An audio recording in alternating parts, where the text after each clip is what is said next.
இப்போ விருச்சிக ராசி நேயர்களுக்காக விருச்சிகம் அப்படின்னாலே கொஞ்சம் வந்து நிறைய சொல்லுவாங்க, தேள் கொட்டுச்சுன்னா விஷம் அப்படின்னு சொல்லுவாங்க. அவங்க பேச்சிலே வந்து இந்த விஷம் மட்டும் கிடையாதுங்க, அவங்க பேச்சில் இந்த தேனும் இருக்கு.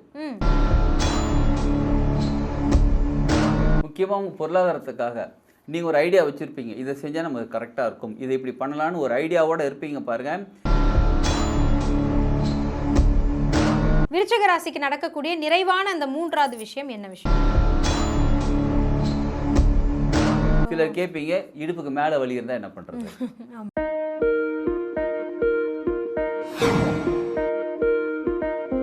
இந்த பதிவை பார்த்துட்டு மறக்காம லைக் அண்ட் ஷேர் பண்ணி சப்ஸ்கிரைப் பண்ணுங்க. ஆர்த்தி விலாக் நேயர்கள் அனைவருக்கும் அன்பார்ந்த வணக்கம். சரஸ்வதி நமஸ்துபியம் வரதே காமரூபிணி வித்யாரம்பம் கரிஷ்யாமி சித்திர் பவத்து மேசதா. நலமே சூழ்க, எல்லோருக்கும் நல்லெண்ணங்களே விதைக்கட்டும் அப்படின்ற வாழ்த்துக்களோடு இந்த பதிவை நான் தொடங்குறேன். இந்த பதிவு உங்கள் கண்களில் இப்போ பட்டிருக்கு அப்படின்னா இந்த ஆகஸ்ட் மாதத்துக்குள்ளே நீங்கள் தெரிஞ்சுக்க வேண்டிய முக்கியமான 3 விஷயத்தை தெரிஞ்சுக்க போகிறீங்க. அதனால் இந்த வீடியோவை ஸ்கிப் பண்ணாமல் பாருங்கள். ஆகஸ்ட் 30ஆம் தேதிக்குள்ளே உங்களுடைய ராசிக்கு 3 விஷயம் நிச்சயம் நடக்க போகுது. அது என்னென்ன விஷயங்கள் அப்படிங்கறத தான் இந்த பதிவில் நம்ம பார்க்க போறோம். இவற்றை விளக்குவதற்காக உங்கள் எல்லோருக்கும் மிகவுமே அறிமுகமான ஹீலர் கோபி சரவணன் அவர்கள் தான் நம்மளுடைய இந்த பதிவுக்காக இங்க வந்திருக்காங்க. அவங்கள பத்தி உங்களுக்கு நிறையவே தெரிஞ்சிருக்கும்.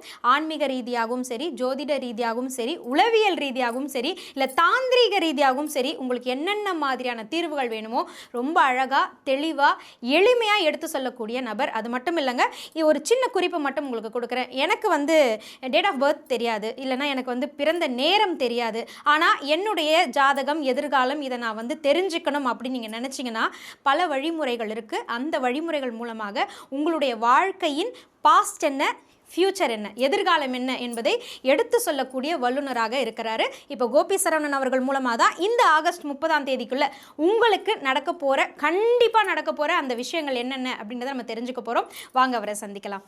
வணக்கம் சார். வாழ்க வளமுடன் மேடம். குருவே சரணம், குருவே துணை. நிச்சயமா குரு அருள் இருந்தால் தான் எல்லோருக்குமே அந்த திருவினுடைய அருளும் கிடைக்கும். நீங்கள் இந்த பதிவை இங்கே கொடுக்குறீங்க அப்படின்னா அது அந்த குருவினுடைய ஆசிகள் மூலமாக தான் அப்படின்னு நாங்கள் நினைக்கிறோம். அது என்ன சார், ஆகஸ்ட் 30ஆம் தேதிக்குள்ளே ஒரு சில விஷயங்களை மக்களுக்கு கொண்டு போய் சேர்க்கணும் அப்படின்னு சொல்லியிருக்கீங்க, அதை பற்றி ஒரு விளக்கம் கொடுங்களேன். நார்மலாக நம்ம வாழ்க்கைக்கு தேவையான 5 விஷயங்கள் மேடம். ஒன்று ஹெல்த் விஷயம், நம்ம உடல் ஆரோக்கியம் நிச்சயமாக இருக்கும். உடல் ஆரோக்கியமாக இருந்தால் எல்லாத்தையும் சாதிக்க முடியும், எல்லாமே அனுபவிக்க முடியும். அடுத்தது இது அனுபவிக்கிறதுக்கு பொருளாதாரம் வேணும். நமக்கு நம்ம சந்தோஷமாக வாழ்றதுக்கு பொருளாதாரம், ரெண்டாவது தேவை காசு பணம் வேணும் நிச்சயம், அது பொருளாதாரம். அடுத்தது மனசு நிம்மதியாக இருக்கணும். உடல் ஆரோக்கியமாக இருக்குது, பணம் இருக்குது, மனசு நிம்மதி இல்லை, அது ஒன்றுமே பண்ண முடியாது. அப்போ மனசு நிம்மதியாக இருக்கணும். அடுத்த உறவுகள் எல்லாமே இருந்தாலும் உறவுகள் வீட்டில் இருந்தால் இப்போ கோடியாக பணம் இருக்குது, மனசு நிம்மதியாக இருக்குது, ஆனால் உறவுகளே யாரும் இல்லை, யார்கிட்ட போய் என்ன பேச போகிறோம்? அப்போ உறவுகள் தேவை. இது எல்லாமே அடைவதற்கு நமக்கு நிச்சயமாக இறைவனோட அருள் நமக்கு தேவை. குரு அருள், இறைவருள் நமக்கு தேவை, திருவருள் தேவை. அந்த திருவருள் இருந்தால் தான் எல்லாமே நமக்கு நடக்கும். அப்போ இந்த 5 விஷயம் தான் எல்லா மக்களுக்குமே தேவைப்படக்கூடிய விஷயம். இந்த 5 விஷயத்தில் ஒரு ராசிக்குமே இந்த ஆகஸ்ட் 30க்குள்ள ஏதோ ஒரு 3 விஷயம், ஒரு ராசிக்கு ஒரு 3ஆக இருக்கலாம், இன்னொரு ராசிக்கு இன்னொரு 3, ஏதோ ஒரு விஷயம் அவங்களுக்கு நடக்க போகுது. அந்த நடக்க போகிறத பார்த்து நம்ம தெரிஞ்சுக்கிட்ட பிறகு அதை நம்ம அதுக்காக என்ன சொல்லி நம்ம சொல்ல போகிறோம். அப்போ அதை செய்யும்போது அவங்க அதை அக்செப்ட் பண்ணிக்கலாமா இல்லை ரிஜெக்ட் பண்ணலாமா, அது அவங்களுக்கு நல்லதா இல்லை பாதகமா அப்படின்னு தெரிஞ்சுக்கிட்டு அதுக்கு தகுந்த மாதிரி அவங்க ஆக்ஷன் எடுக்கும்போது அவங்களுக்கு அந்த வாழ்க்கையில் முன்னேறதுக்கு, வாழ்க்கை மாறுவதற்கு நல்ல விஷயங்களாக நடக்க போகுது. ரொம்ப சூப்பர் சார். காலம் கிரக நிலைகளுக்கு ஏற்றாற் போல இந்த ஆகஸ்ட் 30ஆம் தேதிக்குள்ள ஒவ்வொரு ராசிக்கும் நடக்க இருக்கக்கூடிய அந்த 3 விஷயங்கள் என்னென்ன, அதை நம்ம எடுத்துக்கலாமா இல்லை தவிர்த்துக்கலாமா அப்படின்றத தெரிஞ்சுக்க நானுமே ஆவலாக காத்துட்ருக்கேன். அதற்கு முன்பாக நம்மளுடைய ஹீலர் கோபி சரவணன் அவர்களுடைய கன்சல்டேஷன் நீங்கள் எடுக்கணும், ப்ரைவேட்டாக கன்சல்டேஷன் எடுக்கணும் அப்படின்னு நினச்சிங்கன்னா கீழே இருக்கக்கூடிய அந்த எண்ணுக்கு நீங்கள் கால் பண்ணலாம். ஆன்லைன்லையும் கொடுக்குறாரு, இல்லை நேரடியாக போய் எனக்கு வந்து நிறைய சந்தேகங்கள் கேட்கணும், இங்க சொல்றது இல்லாம கேட்கணும் அப்படின்னாலும் கண்டிப்பா அவருடைய அப்பாயின்மெண்ட்ஸ் இருக்குங்க. இந்த நம்பருக்கு நீங்க கால் பண்ணி அவருடைய அப்பாயின்மெண்ட் எடுத்துக்கிட்டு கண்டிப்பா உங்களுடைய வாழ்க்கையின் எதிர்காலத்திற்கான வழியை தேடி கண்டுபிடிச்சிருங்க. அது மட்டும் இல்லாம மறக்காம எங்களுக்கு கமெண்ட்ஸ்ல வந்து அவருடைய ஃபீட்பேக்ஸ் எப்படி இருந்தது அப்படின்றதையும் கண்டிப்பா கொடுங்க. 12 ராசிகளில் அடுத்து நம்ம பார்க்க போகிறது விருச்சிக ராசிக்கு இந்த ஆகஸ்ட் 30ஆம் தேதி நடக்க இருக்கக்கூடிய 3 விஷயங்கள். இந்த 3 கண்டிப்பாக உங்களுடைய வாழ்க்கையில் இந்த மாதம் 30க்குள்ளே நடக்க போகுதுங்க. அந்த 30ஆம் தேதிக்குள்ளே என்னென்ன விஷயங்கள் நடக்க போகுது, அது உங்களுக்கு பாசிட்டிவிட்டியை கொடுக்க போகுதான்னு சார் கிட்ட கேட்கலாம். சார் சொல்லுங்கள் சார். இப்போ விருச்சிக ராசி நேயர்களுக்காக, விருச்சிகம் அப்படின்னாலே கொஞ்சம் வந்து நிறைய சொல்லுவாங்க, தேள் கொட்டுச்சுன்னா விஷம் அப்படின்னு சொல்லுவாங்க. அவங்க பேச்சிலே வந்து இந்த விஷம் மட்டும் கிடையாதுங்க, அவங்க பேச்சில் தேனும் இருக்குது. ம் நல்லா பேசக்கூடியவங்க, அருமையாக பேசக்கூடியவங்க. நார்மலாக நம்ம நினச்சிட்டு இருக்கிறது இந்த விஷம்ங்கிறது இன்னொரு விஷத்தை முறிக்கக்கூடியது. அடடா. சரிங்களா? அப்போ அவங்க சொல்கிற வார்த்தைகள் நமக்கு, நீங்கள் விருச்சிக ராசி நேயர், நீங்கள் என்கிட்ட ஒரு விஷயம் பேசுகிறீங்க, என்னை கஷ்டப்படுத்துகிற மாதிரி பேசலை, வார்த்தைகள் கஷ்டம், மற்றவங்களுக்கு பார்க்குறது என்னை கஷ்டப்படுத்துகிற மாதிரி இருக்கும், என்னப்பா இப்படி சொல்லிட்டாருன்னு எனக்குள்ளே இருக்கிற ஏதோ ஒரு விஷயத்தை நீக்குறீங்க, எடுக்கிறீங்க, எனக்கு மருந்தாகுது இது. எனக்கு இப்போ ஒரு எக்ஸாம்பிளுக்கு என்னோட கர்மான்னு வச்சுக்கோங்களேன், என்னோட கர்மா கிளியர் ஆகுது அந்த வார்த்தைகளில். கர்மானால நிறைய என்ன நினச்சிட்டேன்னா கஷ்டப்படுறோம் அப்படின்னு நினச்சிட்டேன். என்னை கஷ்டப்படுத்தி எனக்கு கர்மா கிளியர் பண்ணிட்டீங்க. அப்போ அது எவ்வளோ பெரிய விஷயம். என்னோட கர்மா கிளியர் பண்ண என்னென்னமோ பண்ண வேண்டியது இருக்குது. அப்படிப்பட்ட விருச்சிக ராசி நேயர்கள், நீங்கள் மற்றவங்களுடைய கர்மாவை கிளியர் பண்ணுற அளவுக்கு வார்த்தைகளை சொல்லக்கூடிய, அதே மாதிரி நல்ல விஷயங்களை கொடுக்கக்கூடிய, அவங்க வாழ்க்கையில் நல்ல விஷயங்களை செய்யக்கூடிய விருச்சிக ராசி நேயர்களுக்கு இப்போ உங்களுக்கு ஒருத்தவங்க வந்து நல்ல விஷயம் சொல்ல போகிறாங்க. அவங்களுக்கே ஒரு நல்ல நற்செய்தி வரப்போகுது. எஸ், நற்செய்தி சொல்ல போகிறாங்க. அதுவும் நீங்கள் உங்களோட டோன், உங்களோட ஸ்டைல்லே அவங்க சொல்ல போகிறாங்க. உங்கள் மனசு கஷ்டப்படுற மாதிரி யாரோ ஒருத்தவங்க சொல்லுவாங்க. ஸோ அதை அவங்க பாசிட்டிவாக எடுத்துக்கணுன்றதை நீங்கள் இப்போ சொல்கிறீங்க. எஸ். ஓகே. எப்படி பாசிட்டிவாக எடுத்துக்கணும்னா, உடனே கோவப்பட்டு ரியாக்ட் பண்ணிடாதீங்க, ரெஸ்பாண்ட் பண்ணுங்க. ரியாக்ஷன் அப்படின்னா திரும்ப நம்ம என்ன பார்த்தா எனக்கு அறிவு இருக்கான்னு கேட்டுட்டு அந்த மாதிரி இப்போ எனக்கு அறிவு இருக்கான்னு கேட்டுட்டாங்க, அப்போ நான் ஏதோ தப்பு பண்ணியிருக்கேன். ரெண்டு விஷயம் நடந்திருக்கும். ஒன்று, நான் தப்பு பண்ணியிருந்தா நான் கேட்கலாம். இன்னொன்று, தப்பே பண்ணாமல் கேட்டிருந்தா அவங்கள நான் எக்ஸ்பிளைன் பண்ணணும். ஓகே, இல்லை இதுதான் நடந்தது அப்படின்றத எக்ஸ்பிளைன் பண்ணணும்.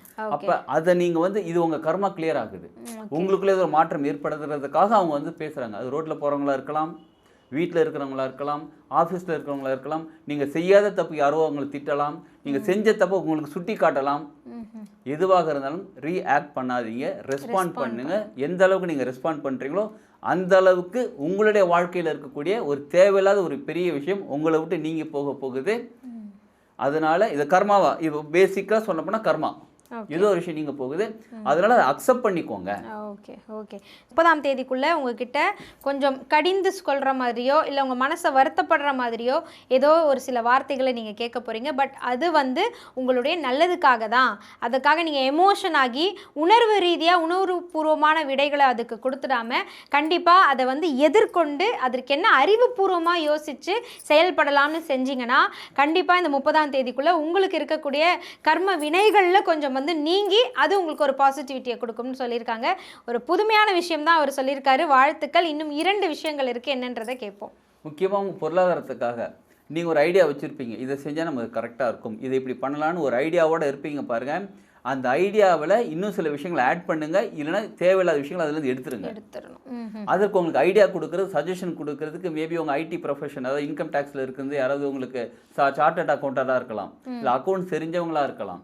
பொருளாதாரத்துக்கு, பணத்துக்கு, இப்போ உங்களுக்கு வர வேண்டிய சொத்து நீங்கள் அடையணும், உங்கள் அப்பா அம்மா எழுதி தரணும், உங்கள் பிரதர் தரணும், உங்கள் சிஸ்டர் யாரோ உங்களுக்கு தர வேண்டியது இருக்காங்க, அவங்ககிட்ட போய் நீங்கள் பேசணும். அந்த பேசும்போது அந்த சின்ன வார்த்தைகளை மாற்றுங்க. ஓகே. இப்போ ஐடியில் நீங்கள் ஃபைல் பண்ணுறீங்க, உங்கள் பிஸ்னஸ் டெவலப் பண்ணுறதுக்காக சின்ன வார்த்தைகள், சின்ன விஷயத்த மாற்றுங்க. அதான் வார்த்தைகள் கிடையாதுங்க. இந்த இடத்துல உங்ககிட்ட சஜஷன் கேளுங்க. அவங்ககிட்ட சிஏ சார்ட்டர்ட் அக்கௌண்ட் இருக்காங்களா, அவங்ககிட்ட சஜஷன் கேளுங்க. இந்த மாதிரி அடுத்தது கொண்டு போனால் எப்படி எழுது நல்லாயிருக்கும், என்ன மாதிரி செஞ்சால் நல்லாயிருக்கும், அது மாதிரி கேளுங்க. அப்போ உங்கள் பணம் வருவதற்கு, இப்போ உங்களுக்கு ஆஃபீஸில் போனஸ் வர வேண்டியது இருக்குது, ஆறு உங்களுக்கு பழைய பெண்டிங் அமௌண்ட் வர வேண்டியது இருக்குது, வரலை. அப்போ உங்கள் மேனேஜர்கிட்டயோ உங்கள் பாஸ்கிட்டயோ போய் கேளுங்க, நான் என்ன பண்ணால் எனக்கு வர வேண்டிய அமௌண்ட் வரும். சில ரிட்டையர் ஆகிருப்பாங்க, பிஎஃப் அந்த அமௌண்ட்டு கம்ப்ளீட் அமௌண்ட் வரலை. அப்போ அவங்களோட ஹையர் அஃபிஷியல் கிட்ட யார்கிட்ட போய் கேட்டால் அது கிடைக்கும், அவங்ககிட்ட போய் கேளுங்க. அதை நீங்கள் சொல்லாதீங்க, எனக்கு இன்னும் பணம் வரலை, எனக்கு இன்னும் கிடைக்கலன்னு சொல்கிறத விட நான் என்ன பண்ணால் எனக்கு வரும்னு கேளுங்க. அவங்க சஜஷன் சொல்லுவாங்க, அதை ஃபாலோ பண்ணுங்கள், உங்களுக்கு வர வேண்டிய பணம் உங்களுக்கு வந்து சேரும். ஓகே. ஸோ அந்த சஜஷனை அக்செப்ட் பண்ணிக்கும்பொழுது, அதை ஃபாலோ பண்ணும்பொழுது கண்டிப்பாக அது வந்து உங்களுக்கு நடக்கும், பாசிட்டிவாக நடக்கும் அப்படின்னு சொல்லியிருக்கீங்க. விருச்சிக ராசிக்கு நடக்கக்கூடிய நிறைவான அந்த 3வது விஷயம் என்ன விஷயம்? உடல் ரீதியான விஷயங்க. உடம்புல இப்போ அவங்களுக்கு வலி இருக்கலாம். முக்கியமாக விருச்சிக ராசி நேயர்களுக்கு உடலுக்கு இடுப்புக்கு கீழே வலி இருக்கலாம். அந்த இடுப்புக்கு கீழே இருக்க வலிக்கு அவங்க செய்ய வேண்டியது சின்ன விஷயம் தாங்க அவங்க செய்யணும், பெருசாக ஒன்றும் செய்ய வேண்டாம். இந்த கல்லுப்பு இருக்குது பார்த்தீங்களா, கல்லுப்பை சுட தண்ணியில் போட்டுட்டு கொஞ்சோண்டு வினிகர், ஆப்பிள் வினிகர் இருக்கும், அதையும் கொஞ்சம் போட்டுட்டு அந்த குதிங்கால் வரையிலும், குதிங்கால் வர 2 காலுமே குதிங்கால் வரை நனையக்கூடிய அளவுக்கு சுட தண்ணியில் வார்ம் வாட்டரில் காலை வச்சுக்கிட்டு இருந்தாலே போதும்.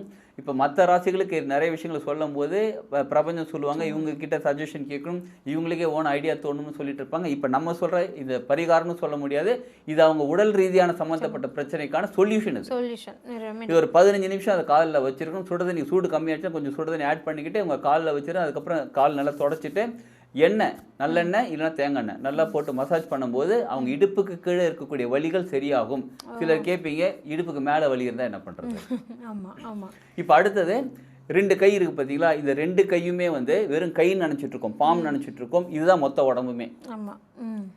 இப்போ ரிஃப்ளெக்ஸாலஜின்னு ஒரு டெக்னிக் இருக்குது, அதுவும் நம்ம பண்ணிக்கிட்டு இருக்கோம். ரிஃப்ளெக்ஸாலஜியில் இது என்னென்னா 2 கால், இது 2 கை, இது தலை, இது முன் உடம்பு, மொத்த உடம்பும் இங்கே தான் இருக்குது. உங்களுக்கே தெரியலன்னா நீங்கள் வந்து தலை வலிக்குதுன்னா இப்படியே அழுத்தி விடுங்க. கை வலிக்குது, இப்போ உடம்பே வலிக்குதுன்னா சிலர் என்ன பண்ணுவாங்க, இப்படியே அமுக்கிக்கிட்டு இருப்பாங்க கையை. அவங்களுக்கே தெரியாமல் செஞ்சுட்டு இருப்பாங்க. ஏன் இதை செய்கிறாங்க? மொத்த உடம்பு இதுதான், அந்த உடம்பு சரியாகும். இதுதான் ரிஃப்ளெக்ஸாலஜி. சரிங்களா? இப்போ நீங்கள் என்ன பண்ணுங்கள், உங்களுக்கு இடுப்புக்கு மேலே வலி இருந்தாலும் சரி, உடம்பு ஃபுல்லாக வலி இருந்தாலும் சரி, நல்ல சில்லுன்னு ஒரு பவுலில் தண்ணி எடுத்துக்கோங்க, நல்லா சூடாக தண்ணி எடுத்துக்கோங்க. அதாவது கை தாங்குற அளவுக்கு சூடில் தண்ணி எடுத்துக்கோங்க. ஃபர்ஸ்ட் சில்லுன்னு தண்ணியில் 2 கையும் வைங்க, மோதலாம் போட்டுருக்கூடாது, வாட்ச் எதுவும் கட்டிருக்கூடாது. நல்லா கை வச்சுக்கோங்க. ஒரு நல்ல சில்னஸ் ஏறணும், கையில் ஏறுது, அப்போ அப்படியே எடுத்துகிட்டு உடனே சுடுதண்ணில் கை வைங்க. அது கொஞ்சம் மாறும், நல்லா மாறி அப்புறம் சூடு அப்படியே உள்ளுக்குள்ளே ஏறும். திரும்ப எடுத்து சில்னஸில் கை வைங்க, திரும்ப சுடுதண்ணி, திரும்ப சில்னஸ், திரும்ப சுடுதண்ணி, 3 தடவை. இதை பண்ணாலே உங்கள் உடலில் இருக்கக்கூடிய பல மாற்றங்கள் ஏற்படும். ஏற்கனவே சொன்ன மாதிரி கை, இது 2 கால், இது 2 கை, தலை, உடம்போட. அப்போ உள்ளுக்குள்ளே இருக்கக்கூடிய ஆர்கன் எல்லாமே சரியாக ஆரம்பிக்கும். பரிகாரம் இப்போவே உங்களுக்கு சொல்லியாச்சு, செய்ய வேண்டியதான் உங்களோட வேலை. ஓகே. ஸோ உடல் ரீதியான பிரச்சனைகளுக்கு இடுப்புக்கு கீழே பண்ணுவதற்கான ஒரு வழியும் சொல்லியிருக்காங்க. இடுப்புக்கு மேலே இல்லை உடம்பே முழுக்க வலிக்குது அப்படின்னாலும் அதற்கான வழிமுறைகளையும் உங்களிடமே இருக்குது அந்த வழிமுறை. இதுக்கு போய் நீங்கள் எங்கேயும் போய் மாத்திரை மருந்து அப்படின்னு போய் நிற்கவே வேண்டாம், வீட்டிலே அதுக்கான ரெமெடி இருக்குது, உங்கள் கைகள்லேயே அதற்கான ரெமெடி இருக்குது அப்படின்னு சொல்லிட்டு கை மேலே பலனை கொடுத்துருக்காரு உங்களுக்காக. மொத்தம் 3 விஷயங்கள் இந்த 30ஆம் தேதிக்குள்ளே உங்களுக்கு நடக்க போகுதுன்னு சொல்லியிருக்காங்க. அந்த 3மே உங்களுடைய உடல்நிலையும் மனநிலையும் மாற்றக்கூடிய விஷயங்களாக அமைஞ்சிருக்கு. மனம் நிறைந்த வாழ்த்துக்கள் விருச்சிக ராசி அன்பர்களுக்கு. ஸோ ஹீலர் கோபி சரவணன் அவர்களை வந்து நீங்கள் இந்த 12 ராசிக்காரர்களில் நான் இன்னும் ஒரு சில விஷயங்களை டீட்டெயிலாக கேட்கணும் அப்படின்னு நினச்சிங்கன்னா காண்டாக்ட் பண்ணுங்கள். அந்த நம்பரை எடுத்துக்கோங்க, அவருடைய அப்பாயின்மெண்ட் வாங்கிக்கிட்டு நீங்கள் பர்சனலாக போய் உங்கள் மனசில் இருக்கக்கூடிய விஷயங்களை மனம் விட்டு பேசி கேட்கலாம். ஆன்லைன் கன்சல்டேஷனும் இருக்குது. வயதானவங்களாக இருக்கிறவங்க, பட் எனக்கு இந்த உடம்புல இந்த பிரச்சனை இருக்குது, மனசில் இந்த பிரச்சனை இருக்குது, எனக்கு அந்த ஹீலிங் கிடைக்குமா, இந்த ரெய்க்கி எனக்கு வந்து கிடைக்குமா, இல்லைனா எனக்கு வந்து பிரசனம் பார்க்கணும் அப்படின்னு நினச்சிங்கனாலும் தாராளமாக அந்த ஃபெசிலிட்டிஸும் அவங்கக்கிட்ட இருக்குது. நீங்கள் அவர்கிட்ட பேசி விளக்கம் வாங்கிட்டு உங்களுக்கு மன உறுதியாக இருக்குது, நான் இவர்கிட்ட எடுக்க போகிறேன் அப்படின்ற அந்த நம்பிக்கை இருந்ததுன்னா ப்ளீஸ் ஒரு முறை எடுத்து பாருங்கள். அதனுடைய ஃபீட்பேக்கையும் எங்களுக்கு அனுப்புங்க. அண்ட் 30ஆம் தேதிக்குள்ளே நடக்கக்கூடிய அந்த குட் நியூஸஸை கண்டிப்பாக எங்களுக்கு கமெண்ட்ஸ் மூலமாக தெரியப்படுத்துங்க. Sir thank you so much. நீங்கள் சொன்ன ஒவ்வொரு விஷயமுமே ரொம்ப பாசிட்டிவிட்டியாக இருந்தது. நெகட்டிவான விஷயமா இருந்தாலும் அதை எப்படி எதிர்கொள்ளணுன்ற அந்த வழிமுறையும் ரொம்ப எளிமையாக கொடுத்தீங்க. ரொம்ப ரொம்ப ரொம்ப நன்றி சார். ரொம்ப நன்றி மேடம். இப்போ சொன்ன எல்லா விஷயமுமே எல்லா ராசிகளுக்கும் சொன்னது ரொம்ப பொதுவான விஷயங்களை சொல்லியிருக்கிறோம். அந்தந்த ராசிக்கு அந்தந்த நிலைகள் இருக்கிறதுன்னு பார்த்து சொல்லியிருக்கோம்.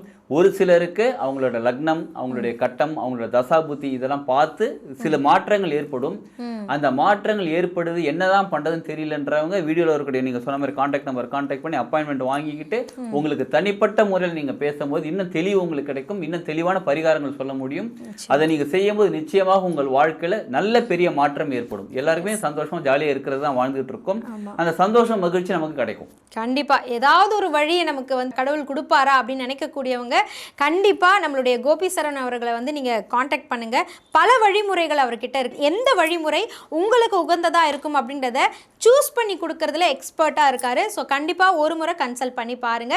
ஸோ இந்த பதிவு உங்களுக்கு ஒரு பாசிட்டிவிட்டியை ஏற்படுத்துது அப்படின்னா உங்களுடைய அன்பை லைக் அண்ட் ஷேர் மூலமா தெரியப்படுத்துங்க.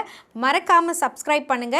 அண்ட் தென் முக்கியமான ஒரு விஷயம் என்னன்னா, இது எனக்கு நடக்குது அப்படின்னா உங்களுடைய நண்பர்களுக்கும் உறவுகளுக்கும் அதை கொண்டு போய் சேர்க்க வேண்டிய ஒரு பொறுப்பும் உங்களுடைய பொறுப்பு தான். நிச்சயமாக அதையும் செஞ்சுருங்க. இந்த மாதிரி இன்னும் நிறைய தகவல்களோடு அடுத்தடுத்த பதிவில் நான் மீட் பண்ணுறேன். ஆகஸ்ட் 30ஆம் தேதிக்குள்ளே நல்ல நிகழ்வுகள் உங்களுக்கு நடக்க வாழ்த்துக்கள்.